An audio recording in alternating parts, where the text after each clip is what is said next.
隨住特朗普喺關稅問題上嘅態度有啲緩和，期權交易員紛紛調整策略，壓住美聯儲唔使大幅降息嚟抵禦經濟衰退。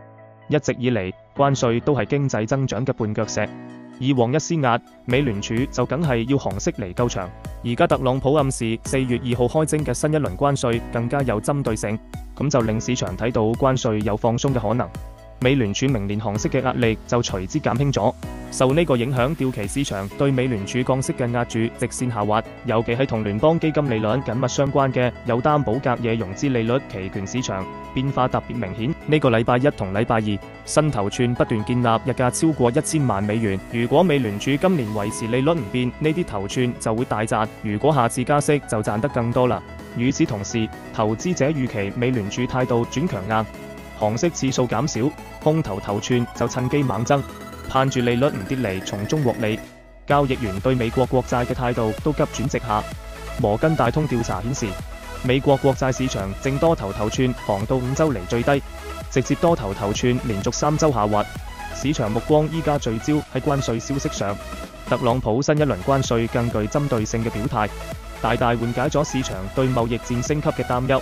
而家市場情緒本身就極度悲觀。摩根大通嘅耶倫餅冚姆指出，投資者之前因為驚資產貶值，普遍秉持逢高賣出嘅心態。畢竟市場最怕嘅唔係關稅本身，而係其不確定性同混亂無序。宏觀層面暫時冇災難性事件。美聯儲上禮拜又釋放出鴿派信號，市場倉位大幅減輕。雖然前景仲未完全明朗，但4月2號嘅結果被接受嘅可能性顯著提升咗。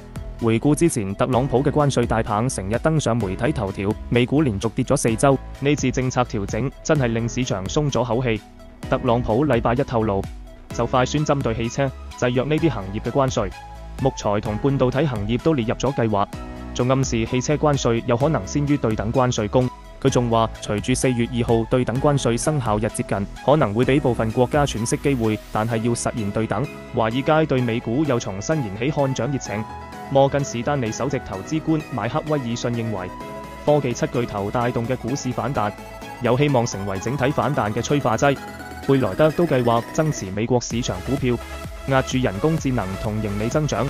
不過，黑石集團總裁喬恩格雷提醒投資者，特朗普諗法多變，面對關稅呢場鬧劇，應該保持耐心，觀察談判結果，避免短期衝動決策，唔好錯失良機。